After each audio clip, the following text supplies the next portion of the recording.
순한 개가 유독 예비 며느리만 보면 미친 듯 짖은 이유가 밝혀지는데 지금 바로 이야기가 시작됩니다. 구독과 좋아요는 재미있는 이야기를 만드는데 큰 힘이 됩니다. 가을 저녁 노을이 시골 마을을 붉게 물들이고 있었다. 박노인은 마루에 앉아 백돌이의 털을 천천히 빗겨주며 하루를 마무리하고 있었다. 아내가 떠난 지 벌써 2년, 이제는 이 하얀 털복숭이가 유일한 가족이었다. 백돌아, 오늘도 고생 많았구나. 박노인의 손길에 백돌이는 편안하게 눈을 감았다. 원래 이 개는 3년 전 장터에서 발견했을 때만 해도 사람을 무서워하며 몸을 떨던 것 많은 아이였다. 누군가에게 심하게 학대당한 흔적이 역력했지만 박노인의 인내심 있는 보살핌 덕분에 이제는 마을 사람들에게도 꼬리를 흔들며 다가가는 온순한 개가 되었다. 해가 완전히 지고 난 후 멀리서 자동차 엔진 소리가 들려왔다. 백돌이가 귀를 쫑긋 세우며 고개를 들었다. 이 시간에 누가 올까? 박노인은 궁금해하며 대문 쪽을 바라보았다. 아버지. 익숙한 목소리에 박노인의 얼굴이 환해졌다. 아들 강민이었다. 그런데 혼자가 아니었다. 단정한 옷차림의 여성이 그의 옆에 서 있었다. 어머, 아버님께 인사드려야겠어요. 여성이 공손히 허리를 굽히며 인사를 했다. 나이는 30대 후반쯤 되어 보였고 차분하고 지적인 인상이었다. 화장도 진하지 않게 단정했고 말투 또한 정중했다. 아버지, 수진이라고 해요. 제가 요즘 만나고 있는 사람이에요. 강민이 어색하게 웃으며 소개했다. 박노인은 아들이 드디어 좋은 사람을 만났다는 생각에 마음이 따뜻해졌다. 아들이 30을 넘도록 혼자 지내는 것이 늘 걱정이었는데 이렇게 예의 바른 여성을 데려오다니. 어서 들어오게. 멀리서 오느라 힘들었지? 박노인이 반갑게 맞이하려는 순간이었다. 와랄랄. 컹컹컹. 갑자기 백돌이가 목청을 돋우며 격렬하게 짖기 시작했다. 털이 곤두서며 이빨을 드러내는 모습은 평소의 온순한 모습과는 전혀 달랐다. 심지어 수진을 향해 달려들려는 듯한 자세까지 취했다. 백돌아, 왜 그래? 박노인이 당황하며 백돌이를 붙잡았다. 이런 모습은 처음 보는 것이었다. 장터에서 구조한 직후에도 이 정도로 공격적이지는 않았는데. 괜찮아요. 개들이 처음 보는 사람을 경계하는 건 자연스러운 일이에요.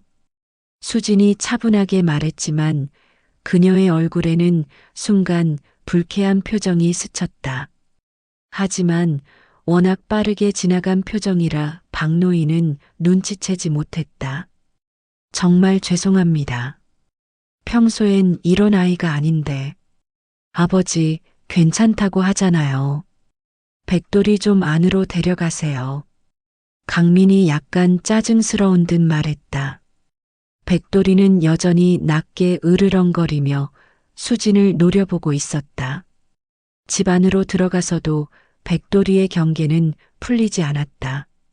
수진이 차를 마시며 박노인과 담소를 나누는 동안에도 계속해서 그녀를 지켜보며 때때로 낮은 울음소리를 냈다. 아버님, 혹시 스마트홈 시스템을 쓰고 계세요? 요즘 혼자 사시는 분들께는 정말 유용하다고 들었어요. 아, 강민이가 설치해줬지. 그런데 나이 먹으니 사용법이 영 어렵더라고. 제가 도와드릴게요. 이런 건 익숙해지면 정말 편리해요. 수진의 친절한 제안에 박노인은 고마워했다. 하지만 백돌이는 여전히 그녀 곁을 맴돌며 불안한 기색을 보였다. 그날 밤 강민과 수진이 게스트룸에서 잠들고 난 후 박노인은 백돌이를 쓰다듬으며 말했다. 백돌아, 오늘 왜 그랬니? 수진 씨는 좋은 사람 같은데. 백돌이는 여전히 불안한 듯 주인의 곁에 바짝 붙어 있었다. 무언가 익숙한 냄새, 익숙한 위험의 기운을 느끼고 있었지만 그것이 무엇인지 정확히 알 수는 없었다. 다만 본능이 경고하고 있었다. 위험하다고, 조심하라고. 박노인은 백돌이의 이상한 행동을 단순한 질투나 경계심 정도로 생각했다. 하지만 이것은 앞으로 일어날 일들의 시작에 불과했다. 다음 날 아침 박노인은 평소처럼 일찍 일어나 약을 먹으려 했다. 고혈압약, 당뇨약, 관절염약까지 세 종류의 약을 매일 챙겨 먹는 것이 일상이었다. 그런데 뭔가 이상했다. 약통을 열어보니 평소 먹던 하얀색 혈압약 대신 연분홍색 알약이 들어 있었다. 박노인은 눈을 비비고 다시 확인해 봤다. 분명히 어제까지는 하얀색이었는데 이상하네. 내가 착각했나? 혼잣말을 하는 박노인의 발밑에서 백돌이가 불안한 듯 킁킁거리며 냄새를 맡고 있었다. 부엌에서 아침 준비를 하고 있던 수진이 다가왔다. 어제와 달리 한결 편안한 표정이었다. 아버님, 무슨 일이세요? 아, 약이 좀 이상해서. 색깔이 바뀐 것 같은데. 아, 혹시 약국에서 제네릭으로 바꿔준 건 아닐까요? 요즘 같은 성분이라도 다른 회사 제품으로 주는 경우가 많거든요. 걱정 마세요. 효과는 똑같아요. 수진의 설명은 그럴듯했다. 박노인도 그런가 보다 하며 약을 먹었다. 하지만 백돌이는 여전히 그녀 주변에서 낮게 으르렁거렸다. 백돌이 좀 어떻게 안 될까요? 계속 지저대서 신경이 쓰여요. 강민이 짜증스러운 표정으로 말했다. 괜찮다. 며칠 지나면 익숙해질 거야. 박노인은 백돌이를 감싸며 말했지만 속으로는 걱정이 되기 시작했다. 오후에 강민과 수진이 산책을 나간 사이 박노인은 집 정리를 하다가 또 다른 이상한 점을 발견했다. 침실 옷장 뒤편에 숨겨둔 작은 금고의 위치가 미묘하게 달라져 있었다. 먼지 자국을 보니 분명히 누군가 움직였다가 다시 제자리에 놓은 흔적이 있었다. 이상하다. 누가 건드렸지? 금고 비밀번호를 눌러 열어보니 다행히 내용물은 그대로 있었다. 통장, 도장, 보험증권, 그리고 집 문서들까지 모든 것이 제자리에 있었다. 하지만 뭔가 찜찜한 기분은 지워지지 않았다. 저녁 무렵 더욱 기이한 일이 벌어졌다. 거실의 스마트 스피커에서 갑자기 불빛이 깜빡이며 소리가 났다. 녹음을 시작합니다. 이게 뭐야? 박노인이 당황하는 사이 수진이 빠르게 다가와 스피커를 조작했다. 아, 실수로 건드렸나 봐요. 이런 기기들은 가끔 오작동을 일으켜요. 그런가? 강민이가 사용법을 알려줬는데도 영 헷갈리네. 괜찮아요. 제가 나중에 제대로 설정해 드릴게요. 수진의 친절한 태도에 박노인은 고마워했지만 백돌이는 더욱 심하게 지저댔다. 마치 뭔가 위험한 일이 벌어지고 있다고 경고하는 것 같았다. 그날 밤 박노인이 잠들기 전 백돌이와 함께 마루에 앉아 있을 때였다. 백돌아, 너는 뭘 그렇게 불안해하니? 백돌이는 주인의 손을 핥으며 애처로운 눈빛을 보냈다. 그 눈에는 뭔가 말하고 싶지만 말할 수 없는 답답함이 가득했다. 혹시 수진 씨가 낯선 사람이라서 그런 거야? 백돌이는 낮게 킁킁거리며 공기 중의 냄새를 맡았다. 그 냄새, 분명히 어디선가 맡아본 냄새였다. 달콤하면서도 자극적인 향수 냄새, 그리고 차가운 금속 냄새. 과거 자신을 괴롭혔던 사람들에게서 맡았던 그 냄새와 너무나 비슷했다. 하지만 걔의 기억은 명확하지 않았다. 다만 본능적으로 위험을 감지할 뿐이었다. 주인을 보호해야 한다는 강한 충동이 계속해서 솟아올랐다. 내일은 좀 더 지켜봐야겠다. 박노인은 혼잣말을 하며 백돌이의 머리를 쓰다듬었다. 단순한 우연의 일치일 수도 있지만 너무 많은 이상한 일들이 연달아 일어나고 있었다. 백돌이는 그날 밤 주인의 침실 앞에서 밤새 잠들지 않고 지켰다. 작은 소리에도 귀를 쫑긋 세우며 경계를 늦추지 않았다. 무언가 일어날 것만 같은 불길한 예감이 점점 강해지고 있었다. 사흘째 되는 날, 박노인은 일찍 일어나 백돌이와 함께 뒷마당에서 텃밭을 돌보고 있었다. 가을 배추와 무가 제법 크게 자라 있었다. 아내가 생전에 가꾸던 이 작은 텃밭은 이제 박노인에게 소중한 일상의 일부가 되어 있었다. 백돌아, 올해 김장은 어떻게 할까? 혼자서는 너무 많은 것 같은데. 백돌이는 주인의 말에 꼬리를 살랑거렸지만 여전히 집 쪽을 자주 돌아보며 경계하는 기색이 역력했다. 집안에서는 강민과 수진이 늦잠을 자고 있을 시간이었다. 평소 같으면 조용했을 텐데 오늘따라 집안에서 작은 소음들이 들려왔다. 서랍이 열리고 닫히는 소리, 발걸음 소리.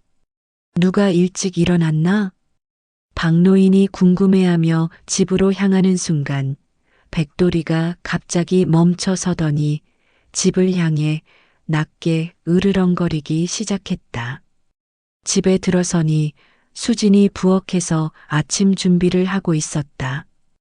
평소보다 훨씬 이른 시간이었다. 어머, 벌써 일어나셨어요? 일찍 일어나는 편이시네요. 수진 씨도 일찍 일어났구만. 혹시 잠이 안 왔나? 네, 약간 설쳐서요. 그래서 아침 준비라도 도와드리려고요. 수지는 자연스럽게 대답했지만 박노인은 그녀의 손에 든 것을 보고 깜짝 놀랐다. 자신의 개인 서류들을 정리해둔 서랍의 열쇠였다. 그건 어디서? 아, 이거요? 서랍에 꽂혀 있더라고요. 혹시 중요한 건 아니죠? 그냥 정리하다가. 아니야, 괜찮아. 박노인은 일단 대수롭지 않은 척했지만 마음속으로는 의문이 커져갔다. 그 열쇠는 평소에 절대 서랍에 꽂아두지 않았다. 항상 침실 서랍 깊숙한 곳에 따로 보관했는데 아침을 먹고 난 후 강민이 급한 일이 생겼다며 혼자 서울로 올라가야 한다고 했다. 수진이는 여기 있어도 되죠? 내일 제가 다시 데리러 올게요. 물론이지. 수진 씨, 괜찮겠나? 네, 아버님께서 괜찮으시다면요. 오히려 혼자 계시는 것보다 나을 것 같아요. 강민이 떠나고 난 후 집에는 박노인과 수진, 그리고 백돌이만 남았다. 분위기는 겉으로는 평온해 보였지만 백돌이의 불안감은 더욱 심해졌다. 점심때쯤 박노인이 마을 이장의 부탁으로 잠깐 나갔다가 돌아왔을 때였다. 집에 들어서자마자 뭔가 달라진 기운을 느꼈다. 공기 자체가 다른 것 같았다. 수진 씨, 집에 계시나요? 네, 여기 있어요. 거실에서 대답이 들려왔다. 하지만 백돌이는 이상하게 침실 쪽을 향해 계속 지저댔다. 침실로 가보니 역시나였다. 옷장 뒤에 금고 주변에 발자국이 찍혀 있었다. 그것도 여성용 구두 자국이었다. 수진 씨. 네. 부르자마자 수진이 빠르게 나타났다. 마치 기다리고 있었다는 듯이. 혹시 침실에 들어오셨나요? 아, 청소를 좀 도와드리려고요. 혼자 계시니까 집안일이 많으실 것 같아서. 고맙긴 한데 미리 말씀해 주시지. 죄송해요. 다음부턴 꼭 허락받고 할게요. 수진의 사과는 정중했지만 박노인의 의심은 더욱 깊어졌다. 청소를 했다면서 왜 금고 주변만 발자국이 있을까? 저녁 무렵 더욱 결정적인 일이 벌어졌다. 박노인이 화장실에 다녀오는 사이 거실에서 이상한 소리가 들려왔다. 삐삐삐 전자음 소리였다. 급히 거실로 나가보니 수진이 스마트홈 패드 앞에 서 있었다. 화면에는 잘못된 비밀번호라는 메시지가 떠 있었다. 무슨 일입니까? 아, 아버님. 실수로 건드렸더니 비밀번호를 물어보네요. 어떻게 꺼야 할지 몰라서요. 아, 그냥 취소 버튼을 누르면 돼요. 박노인이 패드를 조작하는 동안 수진의 표정을 살펴봤다. 당황한 기색이 역력했다. 그리고 무엇보다 이상한 것은 스마트홈 패드는 높은 곳에 설치되어 있어서 실수로 건드리기 어려운 위치에 있다는 점이었다. 그날 밤 박노인은 잠들지 않고 가만히 생각해 봤다. 바뀐 약, 움직인 금고, 녹음 기능, 서랍 열쇠, 그리고 오늘의 비밀번호 시도까지. 하나하나는 우연일 수 있지만 모든 것을 종합해보면 뭔가 의도적인 것 같았다. 백돌이는 주인의 침대 옆에 바짝 붙어 앉아 있었다. 평소보다 훨씬 예민한 상태였다. 그리고 가끔씩 거실 쪽을 향해 낮게 으르렁거렸다. 백돌아, 너도 뭔가 이상하다고 생각하지? 백돌이는 주인을 올려다보며 작게 킁킁거렸다. 그 냄새가 점점 더 선명해지고 있었다. 과거의 악몽 같은 기억들이 조금씩 되살아나고 있었다. 달콤한 향수 냄새와 함께 기억되는 폭력과 공포의 기억들. 박노인은 결심했다. 내일은 좀 더 주의 깊게 관찰해 보기로. 혹시 자신의 의심이 맞다면 백돌이가 그토록 경고하려 했던 이유를 알 수 있을 것이다. 새벽 2시쯤 집안에서 작은 발자국 소리가 들려왔다. 박노인은 숨을 죽이고 귀를 기울였다. 누군가 조심스럽게 움직이고 있었다. 백돌이도 귀를 쫑긋 세우며 긴장한 채 주인을 바라보고 있었다. 다음 날 아침 박노인은 일부러 평소보다 늦게 일어났다. 새벽에 들린 발자국 소리가 꿈이었는지 현실이었는지 확인하고 싶었다. 백돌이 역시 밤새 잠들지 못한 듯 피곤한 기색이 역력했다. 거실로 나가니 수진이 이미 깨끗하게 정리정돈을 해놓고 있었다. 너무나 완벽하게 정리되어 있어서 오히려 부자연스러울 정도였다. 일찍 일어나셨군요. 네, 잠이 일찍 깼어요. 아침 준비해 드릴게요. 수진의 대답은 자연스러웠지만 박노인은 그녀의 손목시계를 유심히 보았다. 어제까지는 보지 못했던 독특한 디자인의 시계였다. 은색의 작은 다이아몬드들이 박힌 고급스러운 시계. 아침을 먹는 동안 박노인은 수진을 관찰했다. 그녀는 완벽했다. 예의 바르고 배려심 깊고 말투도 정중했다. 하지만 어딘지 모르게 계산적인 느낌이 들었다. 수진 씨, 혹시 어떤 일 하세요? 보험회사에서 일해요. 주로 노후 설계 상담 같은 걸 담당하고 있어요. 그렇군요. 그럼 이런 일의 전문가시겠네요. 박노인이 서류 더미를 가리키며 말했다. 보험 증권과 은행 서류들이 테이블 위에 놓여 있었다. 네, 그런 편이죠. 혹시 정리가 필요하시면 도움을 드릴 수 있어요. 수진의 눈이 순간 반짝였다. 박노인은 그 순간을 놓치지 않았다.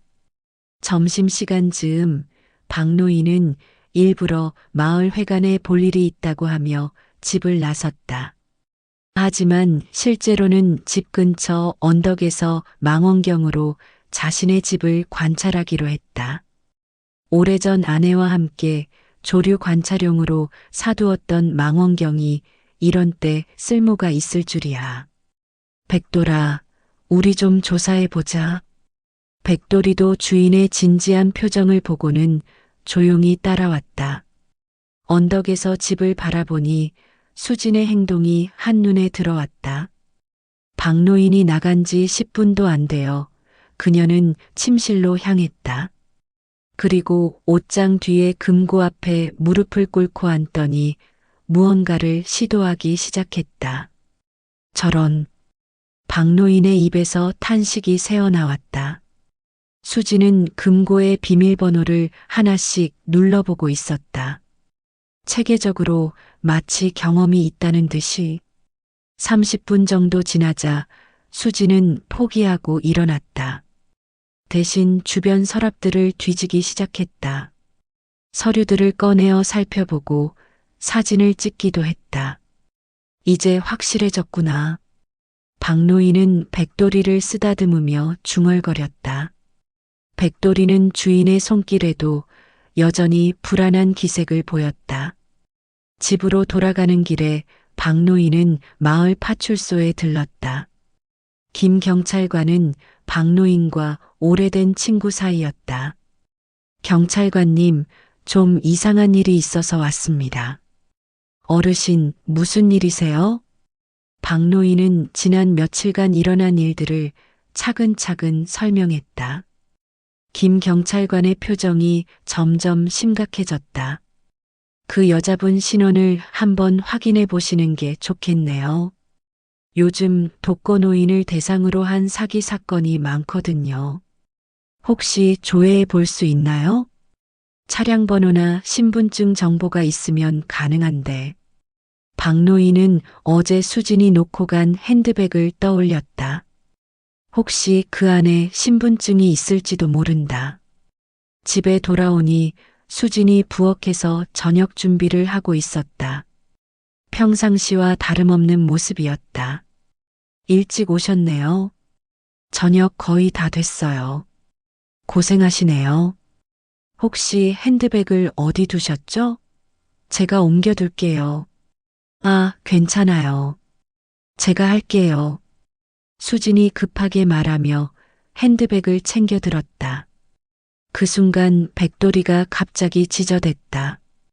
평소보다 훨씬 더 격렬하게. 와랄랄. 컹컹. 백돌이는 수진의 핸드백을 향해 달려들려고 했다. 마치 그 안에 뭔가 위험한 것이 있다는 듯이. 백돌아, 왜 그래? 박노인이 백돌이를 붙잡는 사이 수진의 핸드백에서 뭔가 떨어졌다. 작은 병이었다. 라벨을 보니 수면제였다. 이건 뭡니까? 박노인의 목소리에 긴장감이 스며들었다. 아, 그건 제가 불면증이 있어서요. 요즘 잠이 잘 안 와서. 수진이 당황하며 대답했지만 박노인은 이미 모든 퍼즐이 맞춰지고 있었다. 바뀐 약, 녹음 기능, 금고 시도, 그리고 이제 수면제까지. 그날 저녁 수진이 정성스럽게 차를 준비해 주었다. 아버님, 몸에 좋은 한방차예요. 드셔보세요. 하지만 박노인은 차를 마시지 않았다. 대신 화장실에 다녀온다며 자리를 뜨고 몰래 차를 화분에 부어버렸다. 30분 후 수진이 박노인의 방 쪽을 살금살금 엿보는 것을 백돌이가 발견했다. 주인이 잠들었는지 확인하려는 것 같았다. 박노인은 잠든 척하며 숨을 죽이고 기다렸다. 과연 수진이 무엇을 하려는 것일까? 그리고 백돌이가 그렇게 경계하는 진짜 이유는 무엇일까? 새벽 1시, 드디어 수진이 움직이기 시작했다. 발걸음을 최대한 죽이며 박노인의 침실로 다가오고 있었다. 백돌이는 주인의 침대 밑에 숨어서 긴장한 채 기다리고 있었다. 결정적인 순간이 다가오고 있었다. 새벽 1시 30분, 수진의 발걸음이 점점 가까워졌다. 박노인은 잠든 척하며 숨을 죽이고 있었고, 백돌이는 침대 밑에서 몸을 웅크리고 있었다. 방문이 조용히 열렸다. 수진이 손전등을 켜고 박노인의 상태를 확인했다. 깊게 잠든 것을 확신한 듯 그녀는 금고가 있는 옷장 쪽으로 향했다. 박노인은 눈을 살짝 뜨고 그녀의 행동을 지켜봤다. 수진은 이번에는 더욱 체계적으로 비밀번호를 시도하고 있었다. 생년월일, 전화번호, 주소 등 개인정보를 조합해서 누르고 있었다. 15분쯤 지났을 때 마침내 금고가 열렸다. 수진의 얼굴에 만족스러운 미소가 떠올랐다. 그녀는 보험증권과 집 문서들을 꺼내어 휴대폰으로 사진을 찍기 시작했다. 바로 그때 박노인이 조용히 일어나 핸드폰을 꺼내 들었다. 강민이 설치해준 스마트홈 앱을 열어 녹화 기능을 켰다. 수진의 모든 행동이 고화질로 녹화되고 있었다. 하지만 수진은 단순히 사진만 찍는 것이 아니었다. 가방에서 새로운 서류들을 꺼내더니 원본과 바꿔치기 하기 시작했다. 보험금 수혜자를 자신의 이름으로 바꾼 위조 서류였다. 이제 됐다. 수진이 작은 소리로 중얼거렸다. 그 순간 백돌이가 더 이상 참지 못하고 침대 밑에서 튀어나왔다. 와랄랄. 갑작스러운 백돌이의 등장에 수진이 깜짝 놀라며 뒤로 물러섰다. 손전등이 바닥에 떨어지며 방 안이 어두워졌다. 누구세요? 박노인이 전등을 켜며 일어섰다. 수진의 얼굴은 창백해져 있었다. 아, 아버님. 잠이 깨셨어요? 당연히 깼지. 도둑이 집에 들어왔는데. 박노인의 목소리는 차분했지만 단호했다. 수진은 아직도 변명을 늘어놓으려 했다. 오해예요. 그냥 화장실에 가려다가. 그럼 이건 뭡니까? 박노인이 수진이 바꿔치기한 서류들을 들어 올렸다. 수진의 얼굴이 완전히 굳어졌다. 그리고 이것도. 박노인이 핸드폰을 들어 올렸다. 화면에는 방금 전 녹화된 영상이 재생되고 있었다. 수진이 금고를 열고 서류를 바꿔치기하는 모습이 선명하게 찍혀 있었다. 이제 변명할 거리가 없겠군요. 수진의 가면이 완전히 벗겨졌다. 그녀의 표정은 순간적으로 차갑고 계산적으로 변했다. 늙은이가 혼자 살면서 그 많은 재산을 다 무엇에 쓰려고 그러세요? 차라리 저 같은 젊은 사람이 유용하게 써드리는 게 낫지 않을까요? 진짜 모습을 드러낸 수진의 말에 박노인은 소름이 돋았다. 하지만 무엇보다 놀라운 것은 백돌이의 반응이었다. 백돌이는 수진을 보며 몸을 떨고 있었다. 공포에 질린 듯한 눈빛이었다. 그리고 갑자기 과거의 기억이 선명하게 되살아났다. 3년 전 장터에서 자신을 괴롭히던 사람들. 그중 한 명이 바로 이 여자와 같은 향수를 뿌리고 같은 시계를 차고 있었다. 아니, 똑같은 사람이었다. 머리 색깔과 화장만 달랐을 뿐, 목소리와 채취, 그리고 잔인한 눈빛까지 모든 것이 기억 속에 그 사람과 일치했다. 컹컹컹. 백돌이가 더욱 격렬하게 지저댔다. 이번에는 공포가 아닌 분노였다. 자신을 학대했던 사람이 이제는 자신이 사랑하는 주인을 해치려 하고 있었다. 시끄러워 죽겠네. 그게 좀 조용히 시켜요. 수진이 짜증스럽게 말했다. 그 순간 박노인은 확신했다. 백돌이의 본능이 맞았다는 것을. 그래서 백돌이가 그렇게 경계했구나. 너를 알고 있었던 거야. 뭔 소리예요? 3년 전 장터에서 백돌이를 학대한 사람들 중 하나가 바로 당신이었겠군요. 그때부터 사기를 치고 다녔던 거죠? 수진의 얼굴이 순간 경직됐다. 자신의 정체가 완전히 드러난 것이다. 바로 그때 집 밖에서 자동차 소리가 들려왔다. 강민이 돌아온 것이었다. 아버지, 수진아. 현관문이 열리며 강민이 들어왔다. 상황을 파악한 강민의 얼굴이 창백해졌다. 이게 무슨 일이에요? 박노인은 차근차근 상황을 설명했다. 녹화된 영상, 바꿔치기 된 서류, 그리고 백돌이의 과거까지. 강민은 믿을 수 없다는 표정으로 수진을 바라봤다. 수진아, 이게 정말이야?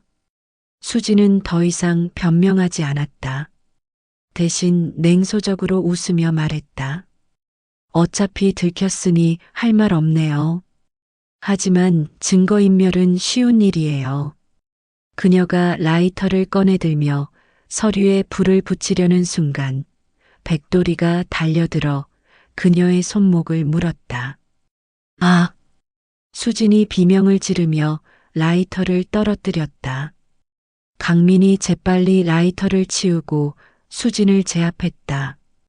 30분 후 경찰이 도착해 수진을 연행해 갔다. 조사 결과 그녀는 여러 지역에서 독거노인을 대상으로 사기를 친 전과자였다. 보험금 사기, 부동산 사기 등 10여 건의 범죄 기록이 있었다. 강민은 아버지 앞에 무릎을 꿇고 눈물을 흘렸다. 아버지, 정말 죄송해요. 제가 너무 어리석었어요. 괜찮다. 사람은 누구나 실수를 하는 법이야. 박노인은 아들을 일으켜 세우며 백돌이를 품에 안았다. 백돌아, 고마워. 사람보다 내가 더 먼저 진실을 알아봤구나. 내가 내 목숨을 지켜줬어. 백돌이는 주인의 품에 안겨 편안한 표정을 지었다. 드디어 위험이 사라진 것이다. 과거의 트라우마도 이제 주인을 지켜낸 보람으로 바뀌었다. 며칠 후 박노인은 백돌이와 함께 뒷마당에서 텃밭을 돌보고 있었다. 평화로운 일상이 돌아왔다. 백돌아, 이제 안전해졌으니 푹 쉬어도 돼. 하지만 백돌이는 여전히 주인 곁을 지키고 있었다.